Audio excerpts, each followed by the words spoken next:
Hey, how's it going? Mr. Deadman of the Deadman Stone Podcast. I hope you're ready for more rioting. I hope you are. If it continues, if it does. A black man died by a cop, a white cop. But is it really what you're hearing? See, this isn't a George Floyd. It isn't a George Floyd. I don't know how you feel about this particular case. This one's a little bit messier because the police did try to talk to him. They did try to detain him. He's fighting with the police. He wrestled him. He wrestled two cops, wrestled them around, punched them in the face, took their taser. Let me just stop right there. I'm a white guy. If I wrestled two cops around, slammed them down, punched them in the face, took a taser, ran off, my ass would get shot. My ass would get shot. And you know that. You know that. I don't care what race you are. But once you start wrestling with the police, that's not good. Things start escalating. And they did try to tase him. Of course, he tried to tase them too. This is a messy situation. But no. It was just a man sleeping in his vehicle. He was drunk behind the wheel. He was intoxicated. They want him to take him to jail for a little bit. I mean, usually in those arrests, you just stay like overnight anyway, and so that you sober up and you can be released. But maybe there's a new way we should approach these things. I don't know. I don't know anymore. But let's watch the video. Let's watch and learn. Okay, let's do this. All right, let me go and play the video here. Ready? I can't blame nothing on her. It was my decision. I said, hey, if she can't get her order together, and I'm not feeling uptight right now, I should just park right here. Go to sleep. I'm not feeling I'm just not feeling right. What do you mean you're not feeling right? Do you think maybe that you had too much to drink and you realized that you shouldn't drive? So the cop is talking to him reasonably, right? He's trying to be the social worker right here. So you park? I mean, would that be accurate to say? Yes, sir. Mr. Roth, yes. All right, so your girlfriend dropped you off, you got into the car, I you backed out, you pulled up, her. and you're like, damn, I'm too drunk to drive. And so you pull back into the parking spot. Right? I call her and like, babe. Is that accurate? If it's a couple moments I got on the phone with her. Yeah. I'm like, babe, hey, damn, you want number one or number two or? But right, it's not his fault that she didn't get her order together. I mean, come on. She's like, would you agree? You take care of that. You're a man. You figure out what we're going to eat tonight. All right. Let's move past that. Would you agree that you've had too much to drink to drive? I mean, I can focus, Mr. Ross. I can focus. Would you agree that you've had too much to drink to drive? I haven't had, to the point where I can't. He's too drunk to talk. He's too drunk to talk. He's too drunk to drive. Focus. Okay. I was a little tired ahead of the day because we just came from North Carolina. Do you think that you're safe to operate a vehicle right Absolutely, Mr. Ross. now? And how much have you had to drink? I had 1.5 margaritas. Yeah, 2 margaritas changed to 1.5 margaritas. Okay. Let me know in the comment section how many margaritas you think this brother had. 1.5 margaritas? Yes, sir. Margaritas? Yes. Have you had anything else today? Any other type of drink? No, sir. You haven't had any daiquiri? Wait. What kind of margaritas are we talking about? We're talking about, like, I don't know if you've ever been to the restaurant Gringos or any Mexican restaurant where the margaritas come in a fishbowl size. Is he talking about that? I haven't had no daiquiri. I had 1.5 little small cups of margarita, but I'm up now. Y'all got me up with this. Got you up. I'm up now. Hey, will you take a preliminary breath test for me? What's that? It's a little handheld machine. I have you blow into it, then lets me know if you're positive or negative for the presence of alcohol in your breath. I've been drinking. Okay. I do. Okay, I appreciate his honesty right here. Say that. Okay. But I'm only going a few minutes down the road. I got you. I'm just asking, will you take a preliminary breath test for me? I mean, I don't know what it is. I just said it's a little handheld machine. Lets me know if it's positive or negative for the presence of alcohol. That's part of my investigation. You know it's the presence. I I've know. been drinking. I know, I can tell. That's just part of my investigation. But it's like, You know, it's so sad that this ended in a bad way because right now it starts off so good. This starts off almost kind of funny. I said, listen. if I have to park this car right here, right now, and hold on, walk. it's just a yes or no. We don't need to go back and forth about it. It's just a yes or no. But what if I take this test and I don't care about. I can walk home. I don't have to park. Legit. Why would you walk home? I just don't want to be in violation of anybody. I can walk. My sister's house is right here. Do you think that you'd be in violation of something if you were to drive your vehicle? If Okay, now this part here, I am sort of in the middle. You let me know in the comment section what you think.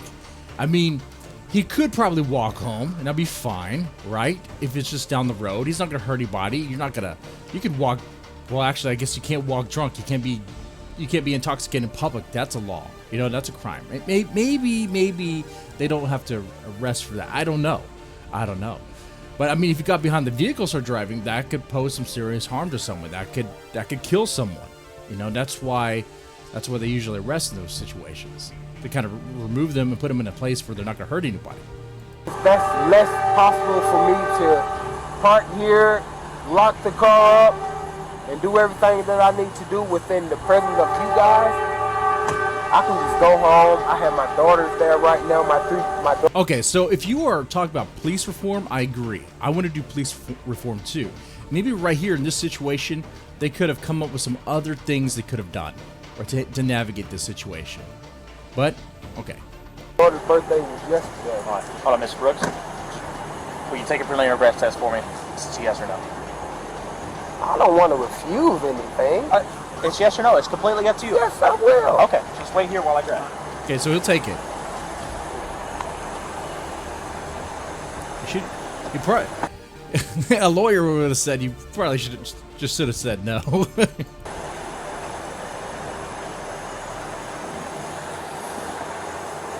Oh man.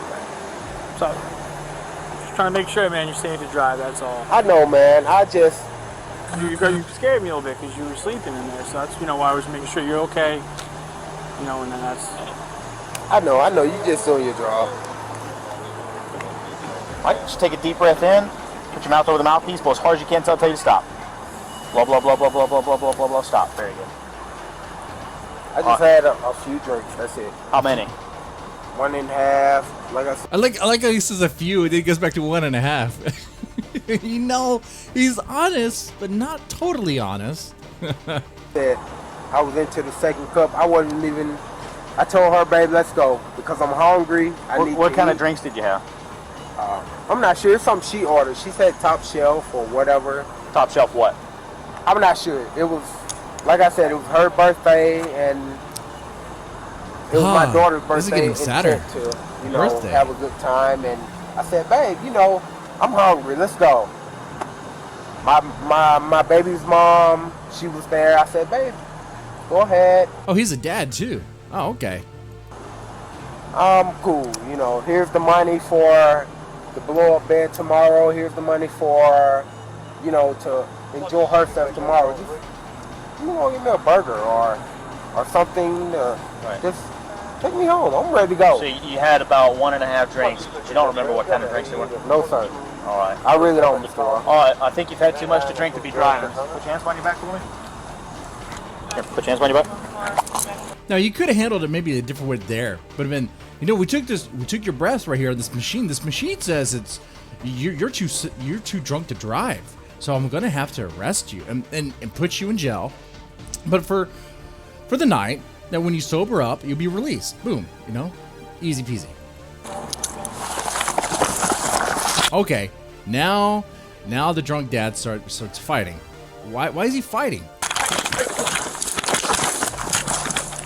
Hey, stop fighting! Stop fighting! Stop fighting! Stop fighting! You're gonna get tased! You're gonna get tased! Stop! Mr. Ross. Stop! Come on, man. Stop! You're gonna get tased! Mr. Ross. Hey, hands off the fucking taser! Hands off the taser! Stop fighting! Now it's on the ground. It's hard to see because of the cam footage.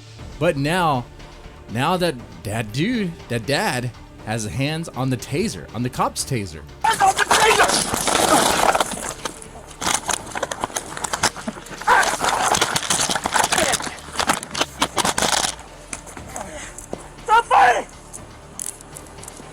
Okay, there's another angle of this. We'll see. Okay, so one officer does try to tase. The other officer has a taser. He tries to tase him as he runs away. 63. The other officer runs. He doesn't have a taser anymore because it has been removed by the guy. By the black guy. By the black dude. By the father. The drunk guy. You don't see it in this angle, but he does fire the taser back behind him in some limp-fisted way. But then he takes a couple bullets in the back.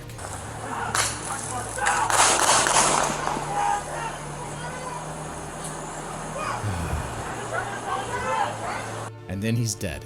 He dies in the hospital during surgery. What I want to ask y'all, because what happened afterwards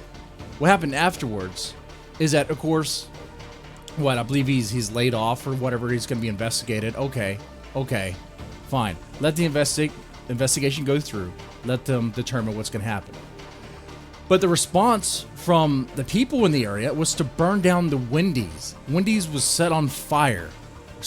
And don't listen to the lies. Someone will say it was a white chick that set it on fire. It wasn't just a white chick that set it on fire. It was a white chick and I don't know if it was a black dude or black chick. Probably a black dude. I don't know. I can't tell from here, but it was a black individual that both were in part of setting it on fire.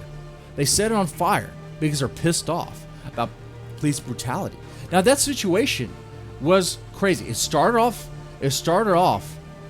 nice at first. It was a civil exchange from a cop to him. It seemed like it could have been the beginning of a Reno 911 skit, right? But it went too far. And when we have a conversation about police reform, we can analyze that and talk about that and see what other tactics can we teach police or have them do instead of what? Okay, the other thing to look at is, okay, so if a purpose fighting you, do you just let him go and let him be? Or do you shoot him? I mean, what do you do? I mean, right now, I think anymore, there might be a message across all police departments, hopefully. I'd imagine. Hey, don't shoot any more black people. Don't shoot any more black people. Even if they're armed, even if they're fighting you, don't shoot them. Because you're going to be investigated and it's going to look bad, and then Wendy's might get burned, or Jack in the Box might get burned, something else might get burned. But just in this situation, just with this event, this is messy. This isn't a George Floyd where an officer was choking a black man to death, right? This was a struggle. This was a fight. Yeah, he was running away. He got shot in the back. You could say that was a pussy bitch move. And it was. It was. I don't know if the officer was trying to shoot to kill, or was just trying to hit him to put him down. I don't know. But he did die in surgery. He did die. Maybe we could look at the doctor that was unable to do the surgery correctly. Maybe the doctor didn't value the black man's life. I mean, how far do you want to take this? How far do you want to take this this systemic racism argument? Because it could go as far as the doctor, go even further. It could go as far as Wendy's, apparently, because it was in that parking lot, so set Wendy's on fire. But what did Wendy's have anything to do with this? Did Wendy's call it in? Maybe they did. Even if so, why set things on fire? There's people that defend this. There's people that defend setting buildings on fire because it gets the message across. Listen to us now. Motherfuckers, we are listening. We are listening very clearly. You don't need to set any more shit on fire. This was a black-owned Wendy's that was set on fire, right next to a gas station. If it hit that, it would have been bad for the neighborhood. Really bad for the neighborhood. Yeah, there's a lot of hurt, I guess. There's a lot of hurt and a lot of hurt and rage going on. Okay, but don't be blinded by that rage. If you're angry with the police, direct it to the cops. Look, right after this, what happened? Both of the officers have faced a consequence. They've both been consequented. reprimanded pretty much. So, like, your message has already been received. You don't have to go crazy and set things on fire anymore. We got it. We got it. Anyway, but what do you think about this? Let me know in the comment section what you think and how you lean. Y'all take it easy.